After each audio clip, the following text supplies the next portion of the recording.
गुरुभक्तांनो आणि माझ्या मित्रमैत्रिणींनो, आज गुरुपौर्णिमा.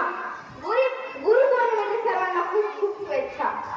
गुरुचा आजचा हा दिवस पौर्णिमेशी काय जोडला असावा बरं, असा मला प्रश्न पडला.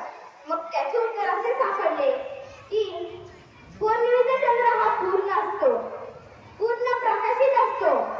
तसेच आपल्या तेजाने, आपल्या प्रकाशाने तो सर्वत्र स्फूर्ती निर्माण करतो.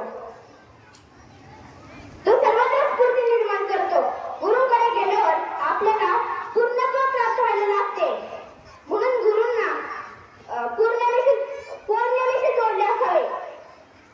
संत कबीरजी म्हणतात, सब धरती कागज करू, लेखनी सब वनराज, सात समुद्र की मसी करू, गुरु